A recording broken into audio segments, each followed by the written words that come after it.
I am so very delighted to introduce our guest today, and that is Jana Rich. Jana and I have had, we've known each other for years, and, basically since I moved over to San Francisco, I was head of diversity at Pinterest for several years, and from the very beginning, I had the privilege, Ben and I had the privilege of working with Jana. Now she is going to spend some time with us talking about boards. Just to get started, many of the talented women that are joining us today are fully ensconced in their day jobs. They also happen to be amazing board candidates. I know that many of you are balancing many, many plates. I can relate. So how can one determine if a board is a fit right now? In terms of, this may not even be exactly the question you're asking, Candace, but what's so interesting, and I'm going to make a very gendered comment here right now, is men typically never say that they don't have capacity. So it is much more of a female dynamic. And by the way, with great recognition that women oftentimes take on more of the burden at home. Like, I'm well aware of some of the reasons why that happens. Mm-hmm. But let's just start with, I would say, I would encourage the people that are on the call today to think about at least taking some of these conversations, maybe not necessarily all, but my point is being willing to at least explore, not to lead someone on if truly you don't have capacity. And if the timing is awful, maybe it's not the right time, but some of the right conversations that could be more exploratory, more, I'll call it introduction based, is important. But let's say, for example, and there's many reasons why not. So I started with the why too, but what about the why not? The why not is if your company doesn't allow you to serve on boards. So for example, Amazon's a great example where they don't allow current executives to serve on boards. Disney's another. So make sure you're at least aware of what your company policies are, because you'll be wasting everyone's time, including yours, if that's the case. The other, which is probably obvious, but not as clear with companies that are very large in scale, is where are your potential conflicts? So if you're working at Google/Alphabet, there's so many different companies that could be a potential conflict. So trying to get smart and savvy on that as well, just to know where your lanes are, where you are free and clear to have the pursuit.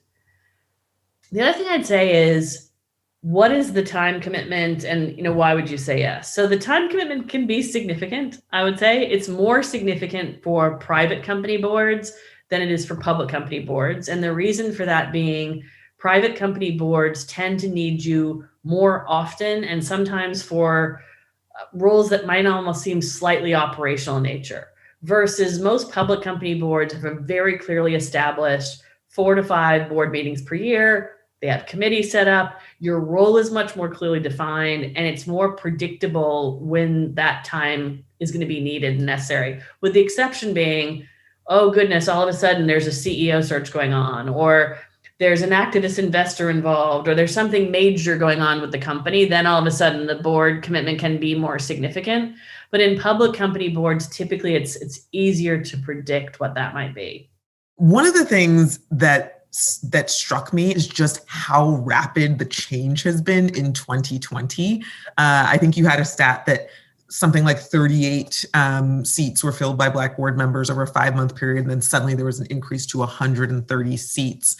I feel like the conversation around gender diversity on boards has been a little bit more extended, probably going back to Norway back in 2013, 2014, initiating legislation around gender diversity, and there needed to be a minimum of 40% of any particular gender on a board. I know that happened in a European context, but I think that there have been similar sets of legislation internationally. Is there anything we can learn from the gender diversity conversation and the sustainability of that conversation as different attributes of diversity like LGBTQ status and ethnic diversity start to become a criteria as well? When you think about diversifying boards of directors, I'm thrilled because, again, from my perspective, I worried last year that it was a moment, and now we're a year into this, and the demand continues to be incredibly strong for both women and people of color. So my point being, what you learn from a very, very, very long period of trying to add more women to boards, and funnily enough, Candace and I both worked at Catalyst. She worked there a lot longer than I did, but my point being is we've been looking at together in different ways women on boards for a long time. And it felt like the differences were like minuscule, but yes, we were sort of making progress, but eking it out, right? And it's interesting when you look at the incredible lift that we had in the number of Black directors that were added to boards last year. And what I'm hopeful around, honestly, and right now, fingers and toes crossed, I feel it to be true, which is let's not have that just be a blip. Let's continue. And again, all I can say is if we're one of many data points who are seeing the demand for board recruitment, it literally does not slow down. I mean, the number of companies that feel like when I say it moved to a movement, it was we have to do this not because we are checking the box, but because we want to have the best board possible. We want to be a modern and contemporary and leading edge company. And so this is an interesting sidebar, but the number of companies that engaged us for multiple board searches versus if you jump back 2 years ago, we were only doing one-off. So that's not a bad thing necessarily. That's pretty common. But versus if I'm truly committed to diversifying my board, that can't mean one person. So that will mean it's 2 or 3 people over the course of a year so that they're not an individual singular voice at the table. So I think there's a lot that's changed pretty dramatically in the last year. And so far, so good. It feels like it's continuing. Like, I don't think this is going backwards. Like, I don't think this drumbeat is going to stop. Right. And that's so poignant because I've shared with you, Jana, that I also felt concerned that this was a moment.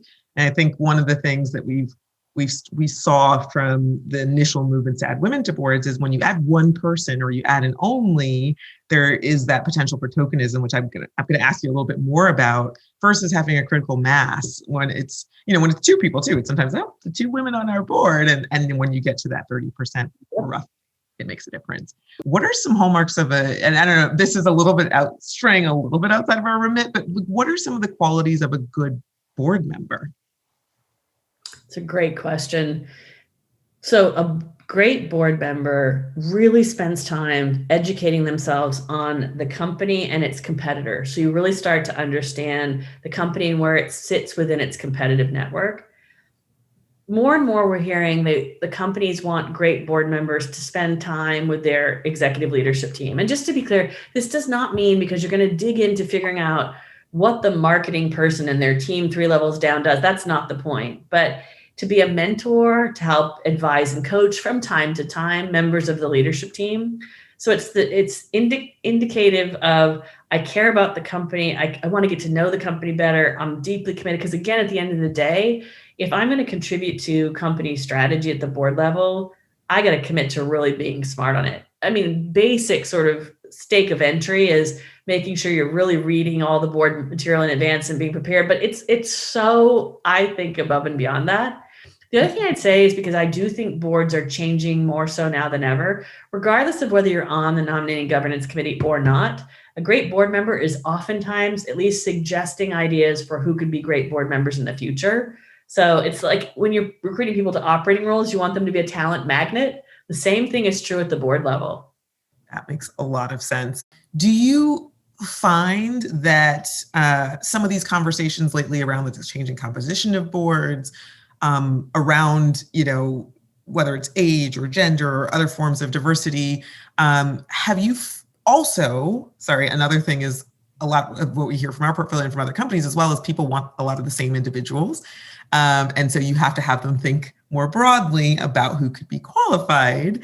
Have you found those conversations to start to be shaping how companies are thinking about boards? I mean, I know it's kind of hard, right? Because they have a very, when they first form the criteria of who would be the perfect board member, it tends to start pretty narrow. But have you found that purview opening up at all? It's a great question. And as you were asking the question, Candace, I was thinking about whether it's better or worse when we work with a company where they kind of come in with either a short list or a long list of people that are already at least being referred in. So there's pros and cons to either one, right? But so they've already got a list. It's our job, and Samantha and I will then kind of screen through it with that key criteria in mind and almost help, again, put the guardrails up and say, great, of all these people that you're suggesting, some fit, some don't. No, by the way, 20% of these are going to be taken off the list because they literally can't add another board role, which is, by the way, more and more a dynamic. It's probably more than 20%, but there's that versus the company that comes to us and Truly is like kind of at the very beginning of their journey. And they're basically like, we don't really know who would be a great fit for this. And again, there's pros and cons to both. I think ideally it's a company that has a very clear sense of what they're looking for and probably has a few straw men, straw women. Like this is kind of what I mean, because we always, by the way, start with calibration first, meaning let us throw some ideas at you and see what you think so that we can have a better working definition of what that perfect bullseye might look like. And so having them have a few examples means to me they've done their homework, they care about it, they're interested, they're starting their own journey, but hopefully it's not too so far established that it's almost like, well, if you're so committed that person X is the person, then you probably don't need us. I mean, I want to make sure there's still an openness there to where the process has value. It's not just, again, a check the box exercise. I guess I'd put it that way. Mm-hmm. That makes sense. And, one of the things we've also seen is more of kind of a lot of, let's say, women and other prominent folks who are constantly asked have started to do their own kind of, whether formally or informally, board referrals. That's probably another tip for anyone to be connected with.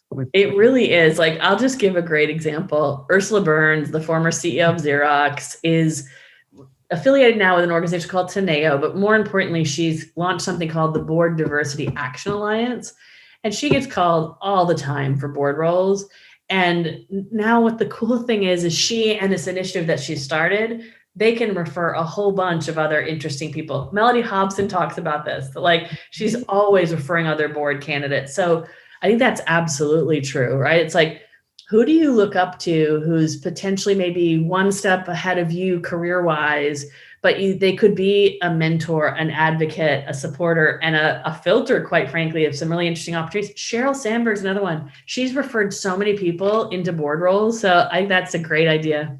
Yes. And our very own Sue Desmond-Hellman, who was our last conversation, she too has been very vocal in shining the spotlight on others. Okay, last and final question before I know everyone has to jump into their next set of calls. Is this question of tokenism. So it's, it is very obviously very positive that, I think people are getting more real about what they need on a board and some of these kind of false qualifications, like you need to have been a CEO to contribute to strategy and advise, being a blanket requirement. Those things have changed. But on the flip side, you don't want to be on a board just because of your background. You obviously want your experience to speak for itself. Do you have any advice for managing tokenism, or at least sussing out if that is indeed an issue?